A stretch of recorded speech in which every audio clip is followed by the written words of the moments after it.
Hey guys, welcome back to Fantasy Hub. Today's story is one of my favorites. Picture this: Stockton University's Modern Art Gallery on a Thursday evening in October. The kind of place where intellectuals gather to sip wine and discuss the profound meaning behind a blue dot on a white canvas. I was there because my department head insisted I broaden my horizons. As a neuroscience PhD candidate, my horizons were already plenty broad. Thank you very much, just in a different direction than most people appreciated. I stood there, lab coat traded for a blazer that felt foreign on my shoulders, staring at this abstract painting that looked like someone had sneezed paint onto a canvas. The placard read Emotional Turbulence Number 7 by some artist whose name I couldn't pronounce. I squinted at it, trying to find some logical pattern, some mathematical principle that might explain why this particular arrangement of colors and shapes was worth thousands of dollars. What is this supposed to be? I muttered under my breath, probably louder than I intended. That's when I heard a laugh that seemed to wrap around me like warmth, rich and melodic, like honey being stirred into coffee on a cold morning. It was the kind of laugh that made you want to hear it again, to be the reason for it. It's not a what, came a voice from behind me. It's a feeling. I turned, and there she was. Camilla Edwards, though I wouldn't learn name for another 5 minutes. She had wild curls that seemed to defy gravity, paint-splattered jeans that suggested she'd come straight from creating something beautiful, and eyes that held the kind of depth that made you forget to breathe for a moment. Feelings aren't measurable, I said, raising an eyebrow. It was my automatic response, the scientist in me rejecting anything that couldn't be quantified. She grinned, and I swear the entire room got brighter. Aren't they? Tell me, Dr. Patterson, when you look at this, what's your pulse doing? I paused. Because the truth was, looking at her had sent my heart into a rhythm that would have been concerning if I'd been monitoring it in the lab. But I wasn't about to admit that to a stranger, especially not one who'd somehow guessed my title. How did you know I was a doctor? I asked instead. The way you're studying that painting, she said, moving to stand beside me. Like you're trying to dissect it. Plus, you've got that look brilliant, but slightly overwhelmed by being outside your comfort zone. I should have been insulted. Instead, I found myself intrigued. And you are? Camilla, PhD candidate in art history. And you're Dr. Lena Patterson, the woman who's been revolutionizing memory research in the neuroscience department. Now I was definitely intrigued. You know my work? I know everything about how the brain processes and stores memories. It's fascinating stuff, the way experience becomes electrical impulse, becomes chemical change, becomes who we are. She gestured to the painting. Art does something similar. It takes an emotion, a moment, a feeling, and transforms it into something tangible. Something that can trigger those same neural pathways in someone else. And just like that, I was hooked, not just on her words, but on the way her mind worked. The way she could bridge the gap between my world and hers, making connections I'd never considered. We stood there for 2 hours, talking about everything and nothing. About whether consciousness was just an emergent property of complex neural networks. About how Van Gogh's mental illness might have influenced his perception of color. About the way memory could be both unreliable and absolutely essential to human experience. When the gallery closed, we moved to a coffee shop. When the coffee shop closed, we walked through campus until the sun started to rise. By the time we finally parted ways, I had her number and a completely new understanding of what it meant to connect with another person. The next few months were a whirlwind I hadn't expected. Camilla and I were opposites in every way that mattered and perfectly matched in every way that didn't. I lived in spreadsheets and statistical analysis. She lived in color theory and emotional expression. I scheduled my days down to the minute. She painted until inspiration left her, regardless of the time. I believed in measurable outcomes. She believed in the immeasurable impact of beauty. But somehow we fit. Our first official date was at her studio, a converted garage space filled with canvases in various states of completion, brushes soaking in mason jars, and the kind of organized chaos that would have given me anxiety if anyone else had created it. But on her, it was perfect. "Show me how you see the world," I'd asked, and she'd handed me a brush. "I can't paint," I protested. "You don't have to paint well," she'd said, her hand covering mine as she guided the brush across the canvas. "You just have to feel." That painting a mess of blues and greens that somehow captured exactly how I felt when she looked at me still hangs in what used to be our bedroom. Even now, I can't look at it without remembering the way she'd stood behind me, her breath warm against my neck, her fingers intertwined with mine. She taught me to see beauty in imperfection, to find meaning in ambiguity. I taught her about the elegant complexity of the human brain, the way thoughts and emotions were just electricity and chemistry dancing together in patterns we were only beginning to understand. Late nights in my lab became our routine.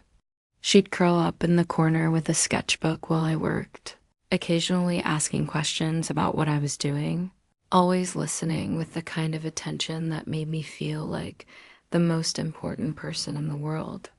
I'd find little drawings tucked into my research notes, neurons rendered as flowers, synapses as shooting stars, the architecture of memory transformed into something beautiful.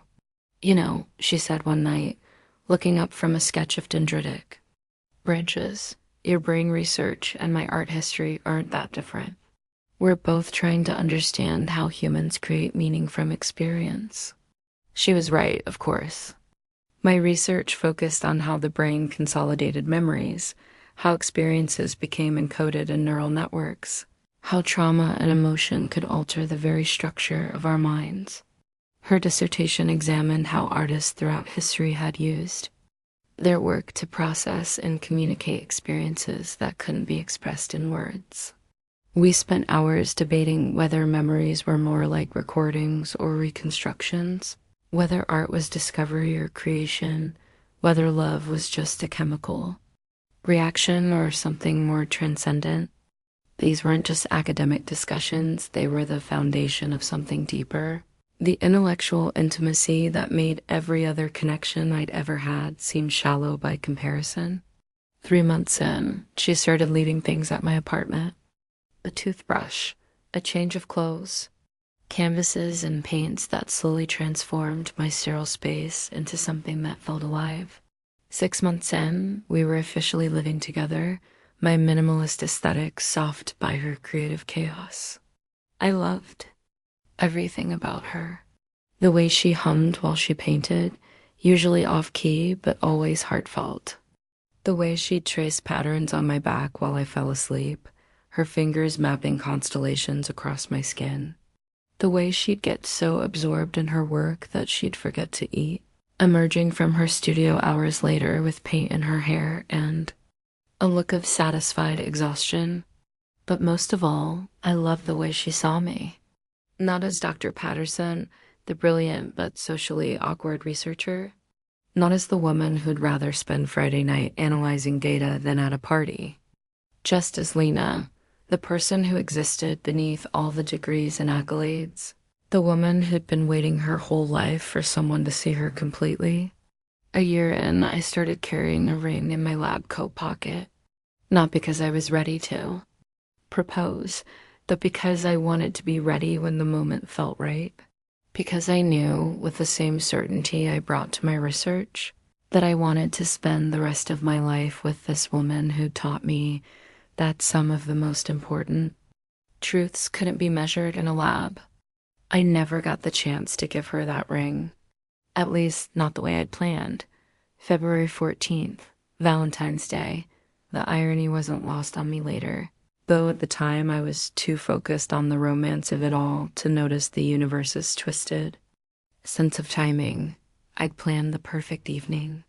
Dinner at that little Italian place where we'd had our first official date, followed by a walk through the sculpture garden where she'd first told me she loved me.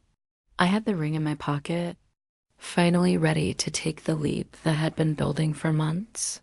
But Camila had other plans.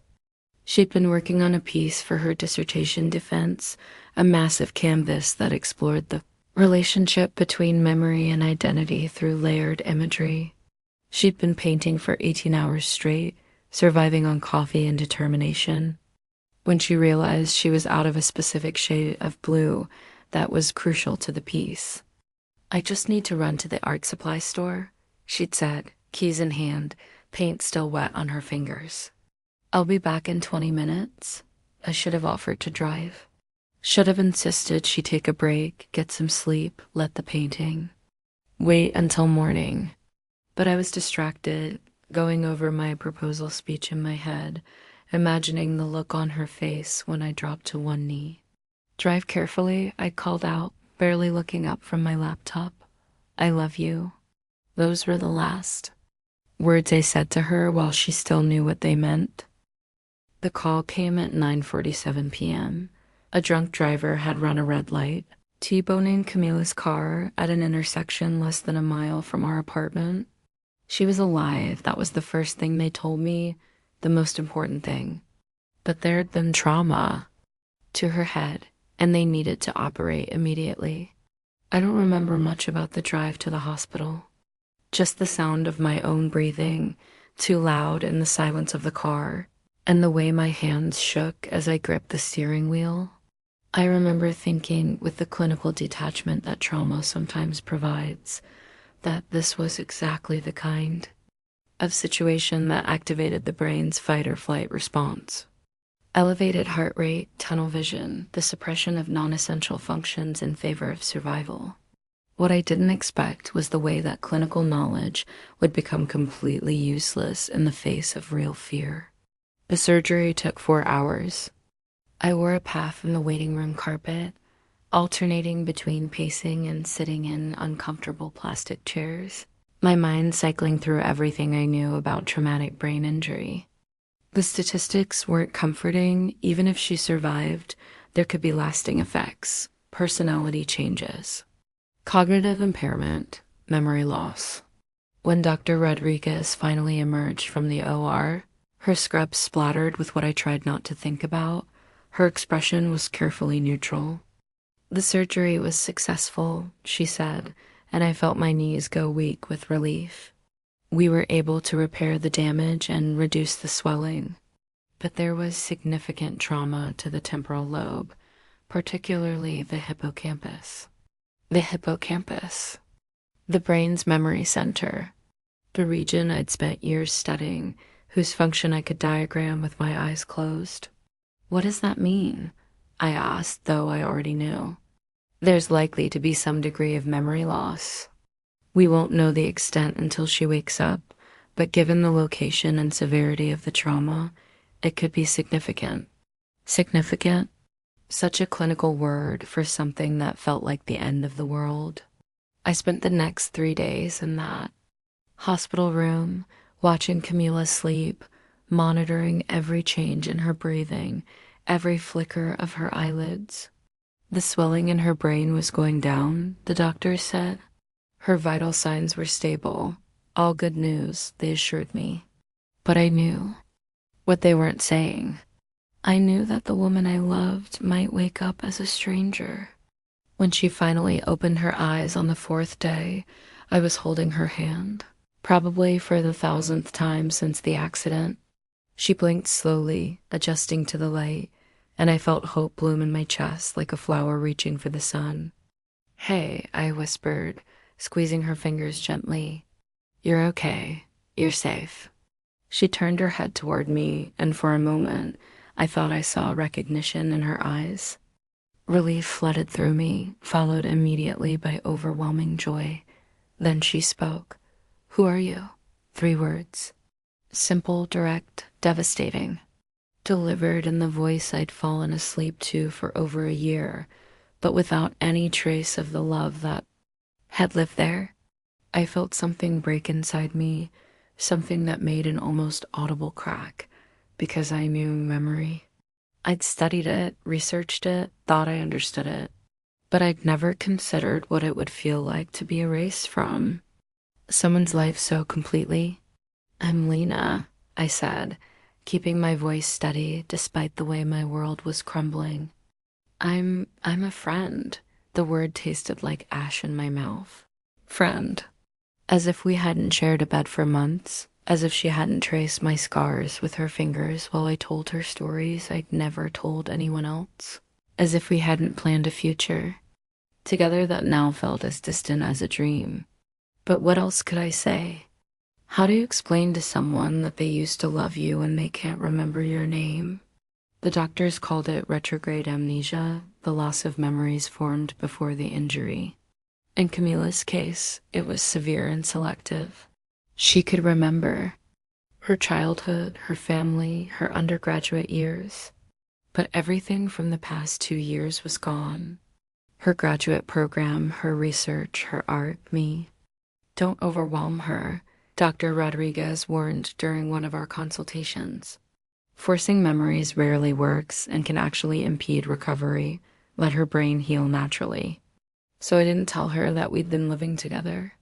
I didn't mention the ring I still carried in my pocket, or the way she used to curl up against me in the morning, or the fact that she'd been planning to move in with me permanently after her dissertation defense. I became what she thought I was, a friend from the university who came to visit regularly, who seemed to know more about her life than she did. But something strange started happening. Something that gave me hope even as it broke my heart. Whittle more each day.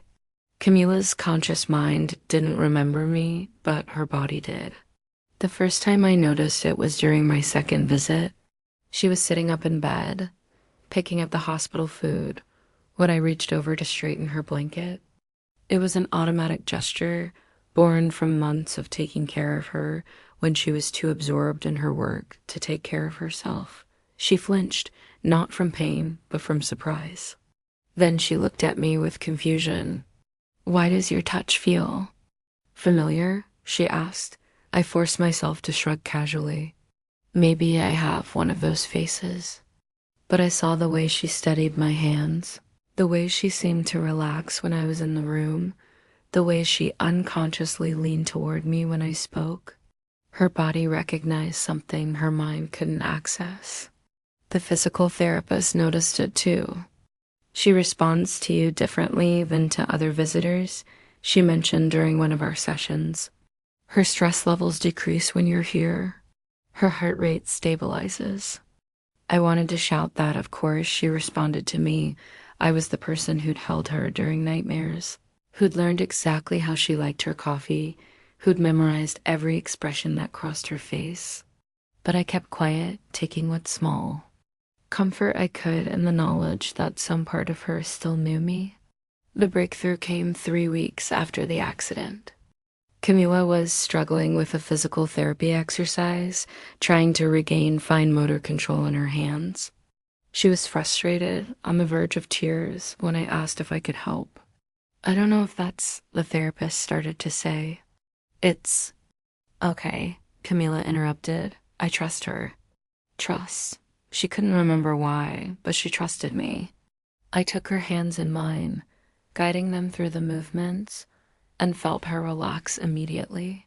We worked together for 20 minutes, her fingers slowly regaining their coordination under my patient guidance. When we finished, she looked at me with something that might have been recognition. "You're good at this," she said. "Had you done this before?"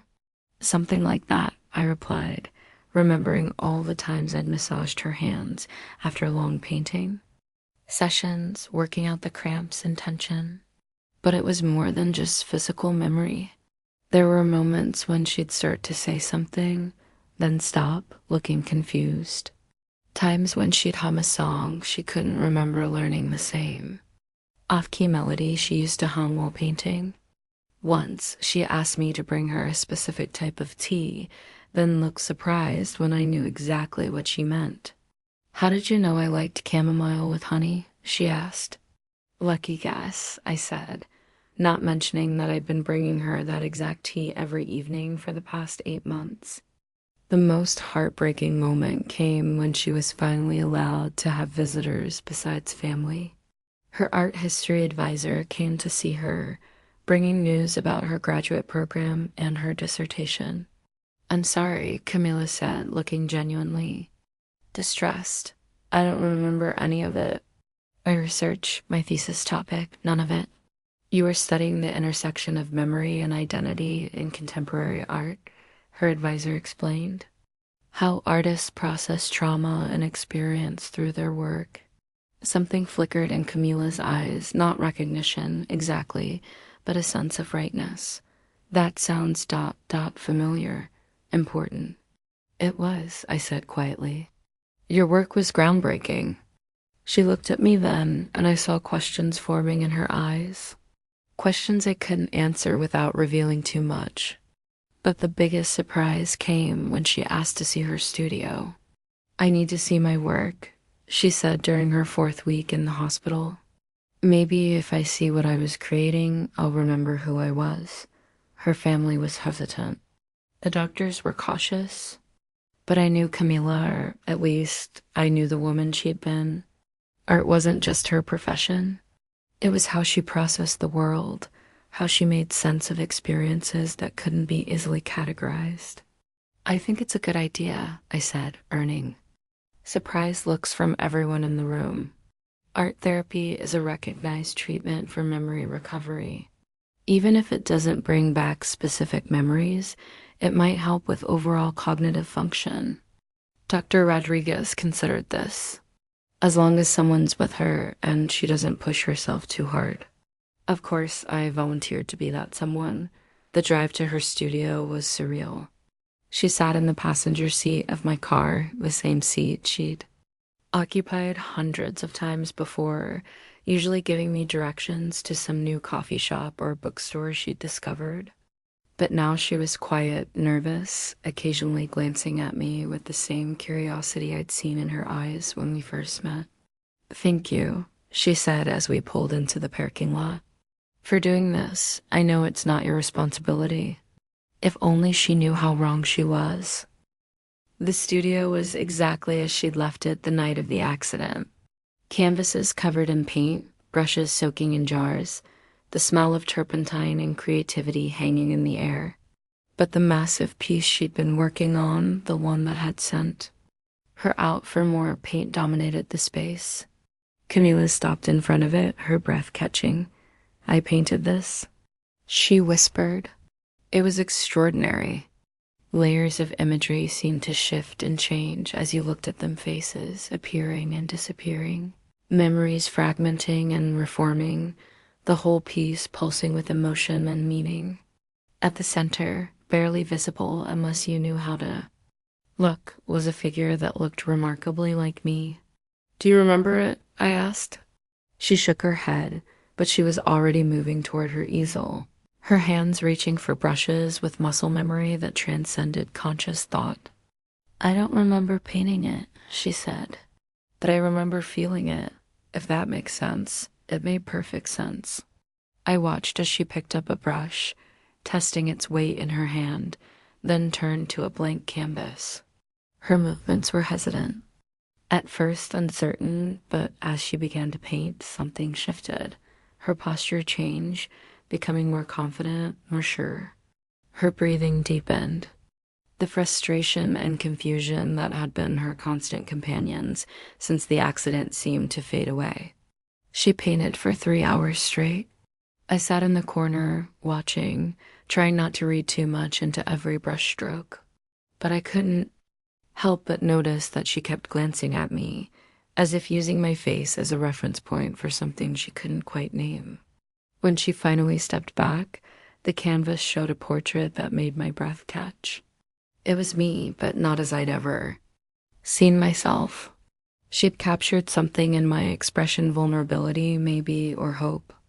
The kind of look you'd give someone you cared about deeply, even if you couldn't remember why. I don't know why I painted you, she said, sounding almost apologetic, but it felt right. Like this was what I was supposed to be doing. I wanted to tell her that she'd painted me dozens of times before, that there was an entire series of canvases in storage that chronicled our relationship through her eyes. That art had been the language we'd used to communicate things too deep for words. Instead, I said, "It's beautiful." She looked at the painting, then at me, then back at the painting. "There's something about you," she said slowly. "Something I can't quite put my finger on, like you're important somehow." My heart was breaking and healing at the same time. She couldn't remember loving me, but she was painting me with the same tender attention she'd always shown. Her conscious mind was blank, but her artistic instincts were intact. "Maybe," I said carefully, "we should come back here regularly. Art therapy, like the doctor suggested." She nodded eagerly. "I'd like that. And maybe you could tell me about your work while I paint. I find your voice soothing." So that's what we did. 3 times a week, I'd drive her to the studio, and she'd paint while I talked. I told her about my research, about the way memories were formed and stored, about the incredible plasticity of the human brain. She listened with the same focused attention she'd always shown, occasionally asking questions that revealed the sharp intelligence her accident hadn't touched. And slowly, something began to shift. She started painting more confidently, her work taking on the same emotional depth that had characterized her earlier pieces. She began to hum while she worked, that same off-key melody I'd missed so desperately. She started reaching for colors and techniques with instinctive knowledge, as if her hands remembered what her mind had forgotten. But it was more than just artistic recovery.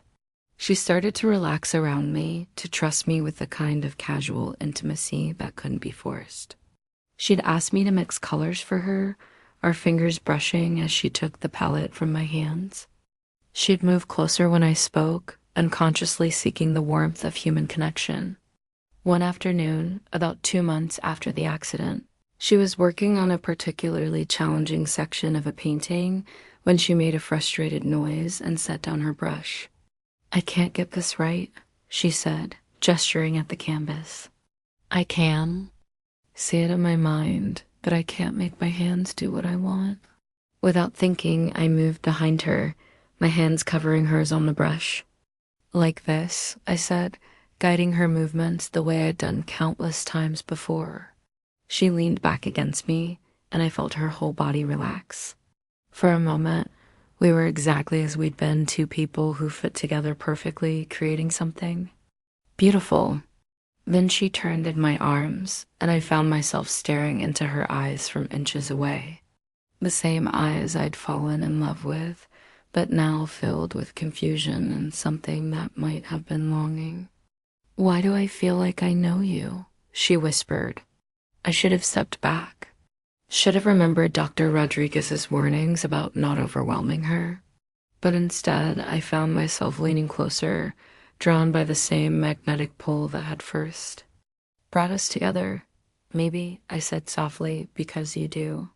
We almost kissed then. I could feel her breath against my lips, could see the way her eyes fluttered closed. But at the last moment, she pulled back, shaking her head. "I'm sorry," she said. "I don't understand what's happening to me." "It's okay," I said, even though it wasn't. "You don't have to understand everything right now."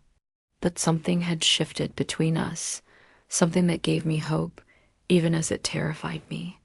Because I was falling in love with her all over again, not the woman she'd been, but the woman she was becoming. And I was starting to think that maybe, just maybe, she was falling in love with me too, that the breakthrough came suddenly, the way these things often do. It was a Tuesday afternoon in May, about 3 months after the accident. Camila was working on a landscape, something softer and more peaceful than her usual work, when she asked me to put on some music. "Anything specific?" I asked, reaching for her old CD collection. "Something familiar," she said, not looking up from her canvas. "Something that feels like home." I knew exactly what she meant. There was a playlist we'd created together early in our relationship songs that had become the soundtrack to our love story. I'd avoided playing it since the accident, afraid it would be too painful, but something about her request made me willing to take the risk. The first song was La Vie en Rose by Edith Piaf. We danced to it in her studio one night, paint still wet on our hands, both of us laughing at how ridiculous we must have looked. It had become our song, the one we'd planned to dance to at our wedding. The music filled the studio, and I watched Camilla's reaction carefully. For a moment, nothing happened. Then she froze, her brush halfway to the canvas, her eyes wide with something that might have been recognition. I know this song, she said slowly. It's Edith Piaf, I said, trying to keep my voice neutral. French singer from the 1940s. But she was shaking her head, setting down her brush with trembling hands. No, I mean, I know this song. I've danced to it. In this room, my heart stopped. Camilla. She turned to face me, and I saw something in her eyes that hadn't been there since the accident. A flicker of the woman I'd lost, fighting her way back to the surface. There was someone, she said, her voice barely above a whisper. Someone I danced with. Someone who helped me while this song played. I couldn't speak, couldn't breathe. After 3 months of careful distance, of pretending to be just a friend, I wasn't prepared for this moment. Lena, she said, and something in the way she said my name was different. Not the polite recognition of a friend, but something deeper. Lena, I think ... but the memory was fragile, incomplete. I could see her struggling with it, trying to hold on to something that felt like smoke. Don't force it, I said, moving. Closer, just let it come. She closed her eyes, swaying slightly to the music. And then, without conscious thought, she began to move. Not dancing exactly, but shifting her weight from foot to foot, her arms moving as if she were holding an invisible partner. I can almost see them, she whispered. The person I was dancing with, they had ... She opened her eyes and looked directly at me. They had your eyes.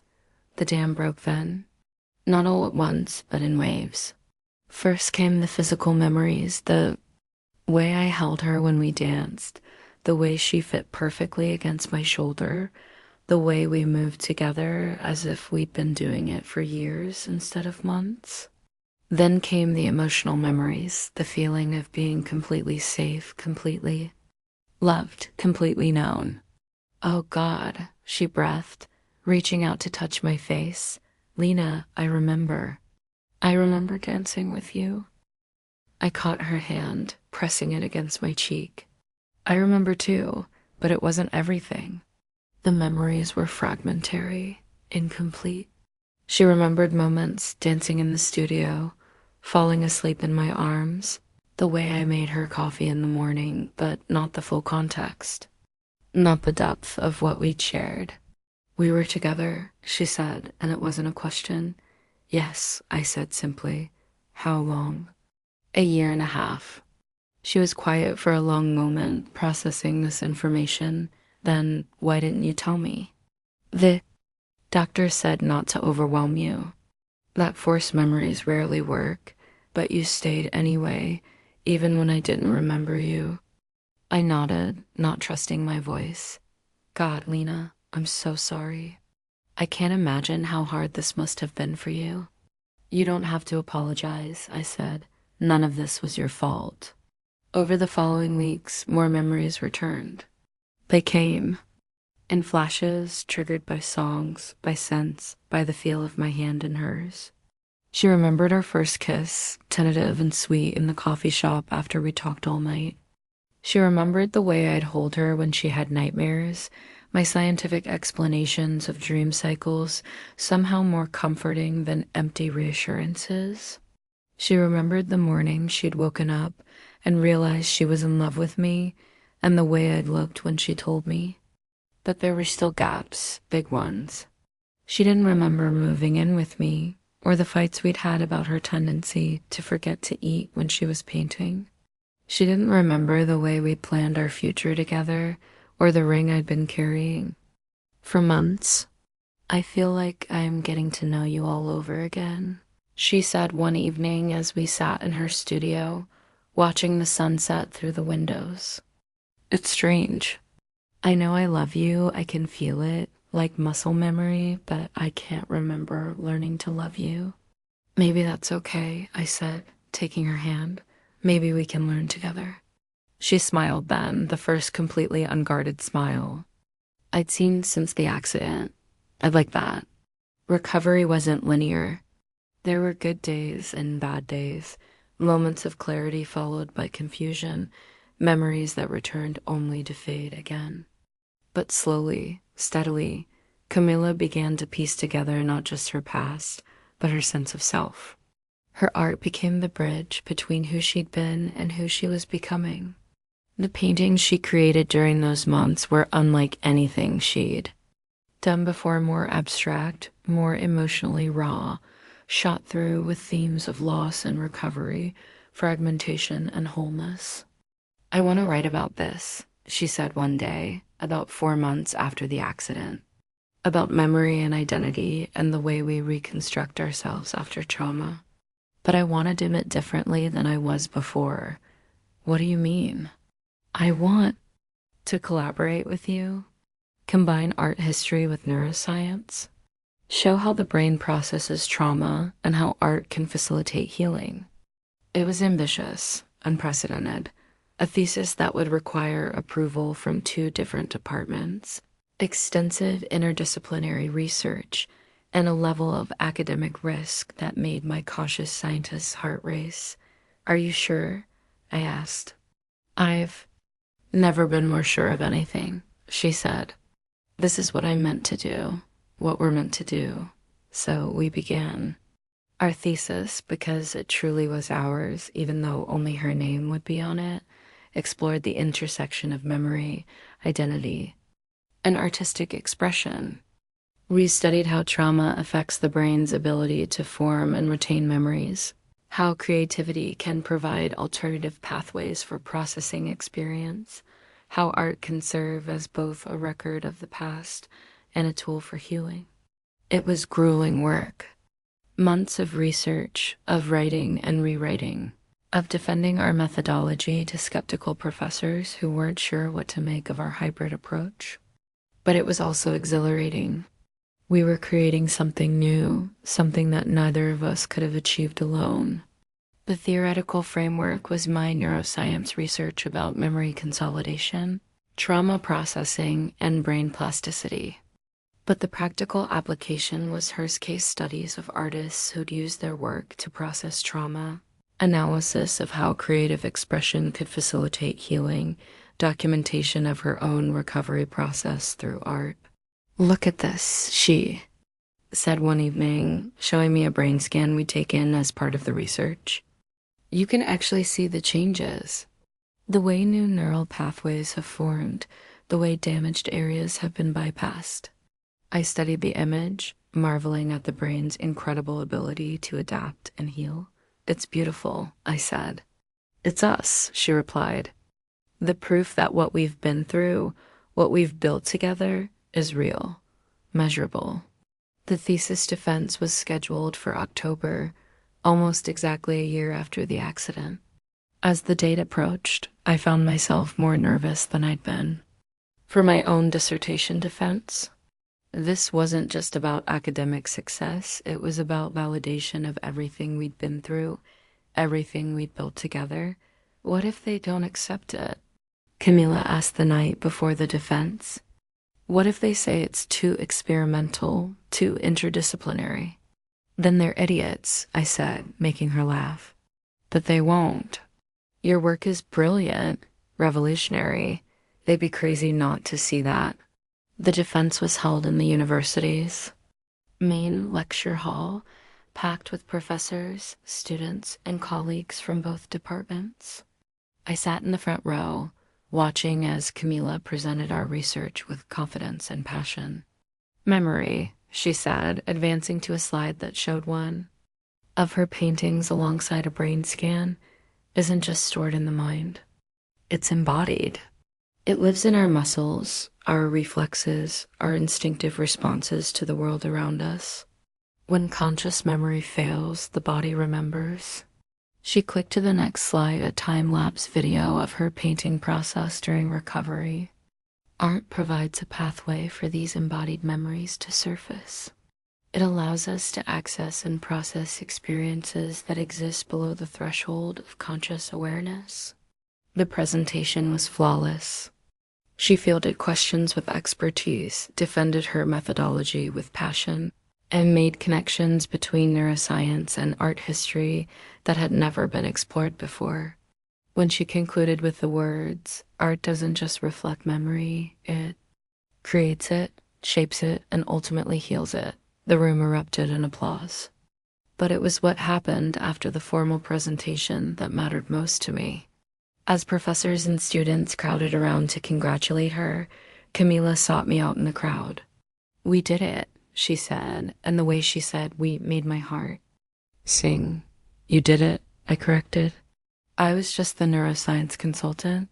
She shook her head, taking my hands in hers. "No, this was ours, all of it. The research, the thesis, the recovery, none of it would have been possible without you." Later, after the celebration dinner, after the congratulations and praise, we found ourselves back in her studio. The space had become our sanctuary, the place where she'd learned to paint again, where I'd learned to love again, where we'd built something new from the fragments of what we'd lost. "I have something for you," she said, disappearing into the storage area behind her easel. She emerged with a canvas I'd never seen before, a painting that took my breath away. It was a self-portrait, but not in any traditional sense. Instead, she painted herself as a figure made of light and shadow, her face fractured and reconstructed, her eyes looking directly at the viewer with an expression of profound understanding. "I call it the woman who forgot how to remember," she said. "It's about identity, about how we reconstruct ourselves after trauma. But it's also about love, about the way another person can hold the pieces of us when we can't hold them ourselves." I stared at the painting, overwhelmed by its beauty and its meaning. "Camila, it's incredible. Look closer," she said. I did, and that's when I saw it. Woven into the shadows and light, almost invisible unless you knew how to look, was my face. Not as a separate figure, but as part of her, integral, essential, inseparable. "That's how I see you," she said softly. "Not as someone separate from me, but as part of who I am. Part of who I've become." I couldn't speak, could barely breathe, because I understood what she was saying, what she was showing me. That even when her conscious mind had forgotten me, some deeper part of her had held on to who we were together. "I love you," I said, the words feeling both familiar and new. "I know," she replied.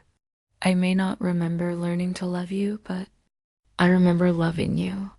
And I want to keep loving you every day for the rest of my life." 6 months later, I stood in the same art gallery where we'd first met, holding the same ring I'd been carrying for over a year. The space looked different. Now, there was a new exhibition, new paintings, new possibilities. But the abstract painting that had started it all was still there, still incomprehensible to most viewers, still beautiful in its chaotic complexity. Camila arrived exactly on time, as she always did now. Her recovery had changed her in subtle ways. She was more punctual, more organized, more aware of the fragility of the moments we often take for granted. But her essential self remained unchanged. Brilliant, passionate, creative, kind. "Why here?" she asked, looking around the familiar space. "Not that I'm complaining, but this seems like an odd place for a date." "Because this is where it all began," I said, gesturing to the painting that had brought us together. "This is where you taught me that some things can't be measured, can't be quantified, can only be felt." She smiled, understanding immediately. And this is where you taught me that feelings could be studied, analyzed, understood in ways that made them more beautiful, not less. We stood in front of the painting just as we had that first night, but everything was different now. We were different, scarred, stronger, more aware of how precious and fragile love could be. I've been thinking about what you said, I began, my heart pounding, about memory and identity and the way we reconstruct ourselves after trauma. Oh, I think you're right. I think we're not the same people we were before the accident. We're new people, built from the pieces of who we used to be, but shaped by everything we've been through. She nodded, listening intently.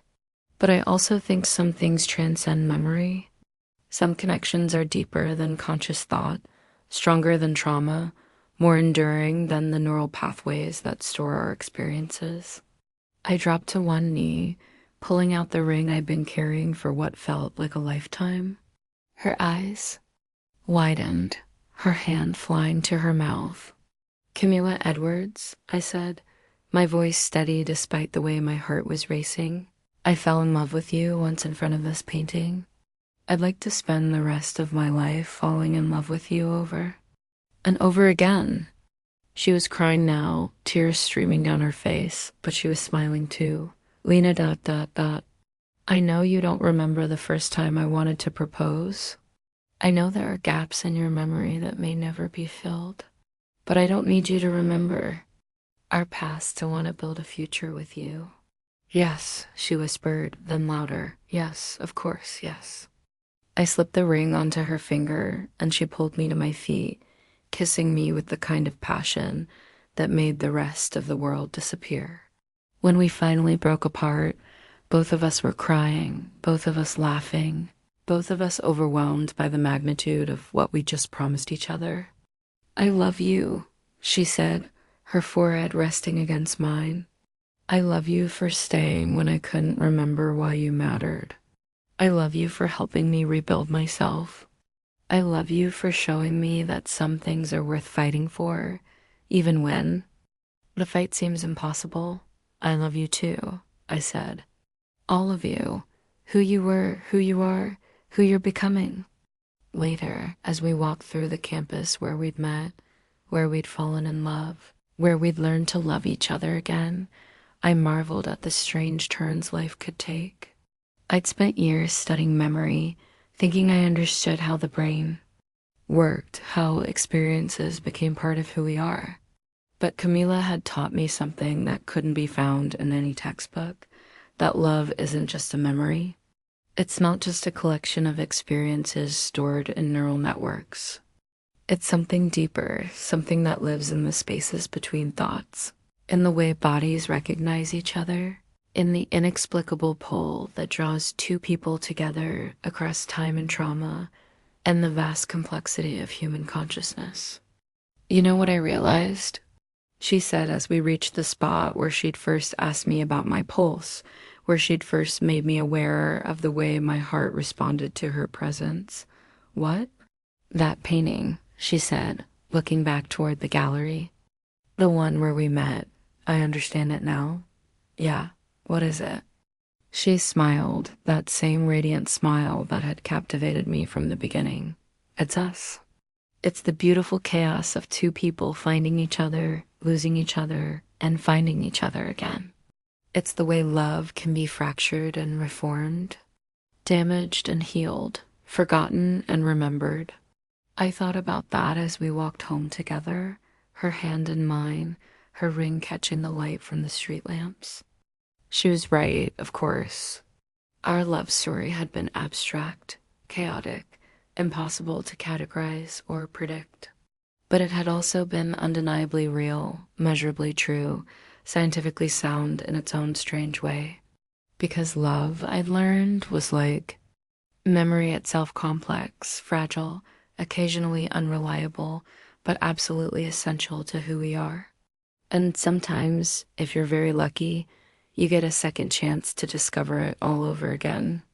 3 years later, I stand in another gallery, this one showcasing Camila's latest exhibition, Embodied Memory, a journey through trauma and recovery.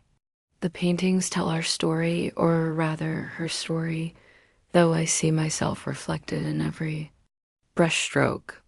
The centerpiece is a massive canvas that took her 6 months to complete. It shows two figures, one fragmented, broken apart like a puzzle with missing pieces, the other whole but reaching toward the broken one, offering steady hands and patient love. The colors shift and change as you look at them, memory and forgetting, intertwining like dancers who know each other's steps by heart. What do you think? She asks, appearing beside me with 2 glasses of wine. I think, I say, accepting the glass and slipping my arm around her waist, that it's the most beautiful thing I've ever seen. She leans into me, and I feel the solid warmth of her body, the steady rhythm of her breathing. These are the things that matter now, not the memories we've lost, but the ones we're making. Not the woman she used to be, but the woman she's become. Dr. Patterson. A young student approaches us, notebook in hand. I'm writing about your collaborative research. For my thesis, could I ask you a few questions? I glance at Camila, who nods encouragingly. Our work has gained recognition in both the neuroscience and art communities, a groundbreaking study of how creativity can facilitate healing, how art can serve as a form of embodied memory when conscious recollection fails. Of course, I say. I was wondering, do you think love can survive amnesia?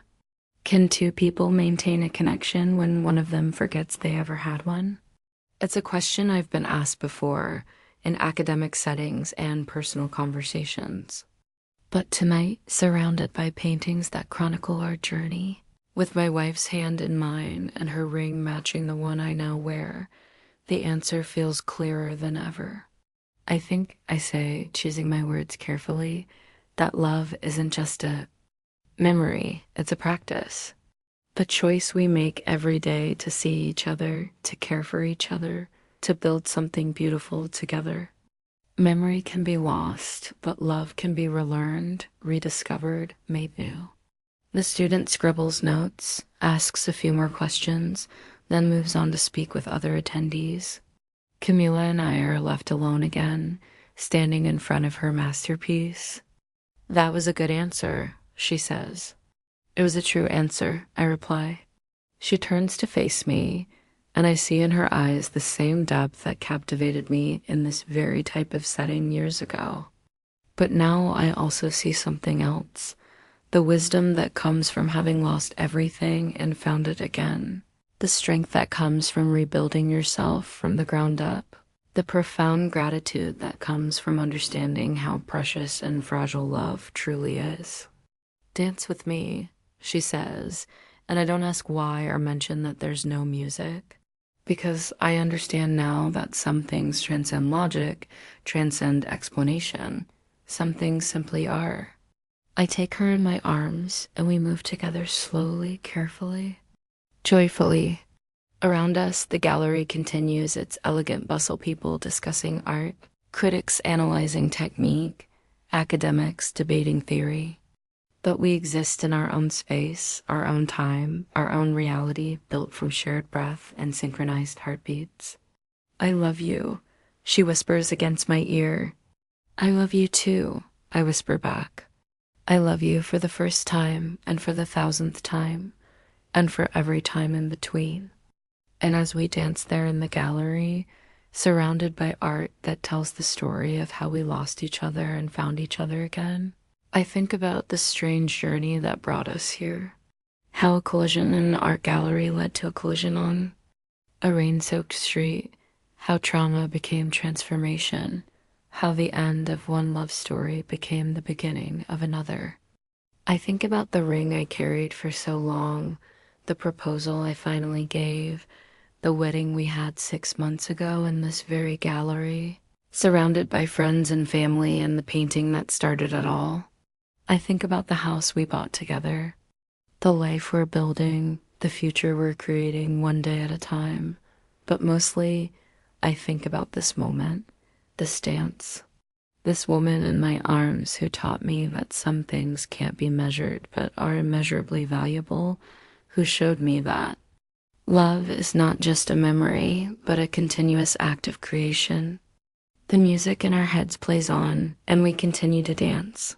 And I realize that this is what happiness looks like, not a destination you reach, but a choice you make over and over again to find beauty in the chaos, meaning in the mystery, love, in the space between one heartbeat and the next. Outside, the world continues its complicated dance of joy and sorrow, loss and discovery, forgetting and remembering. But inside this gallery, in this moment, we have everything we need, each other. Our art, our love, and the profound understanding that some things are worth fighting for. Especially when the fight seems impossible. And if you had told me that first night when I stood confused in front of an abstract painting that I would end up here married to the woman who taught me how to see, dancing to music only we can hear, surrounded by art that tells our story better than words ever could, I would have demanded to see your data. But now I know that the best things in life can't be quantified, can't be predicted, can only be lived. And I plan to spend the rest of my life living this beautiful, chaotic, impossible love story, one brushstroke at a time. The sound of soft laughter, of hearts beating in sync, of two people who found each other twice and plan to keep finding each other for the rest of their lives.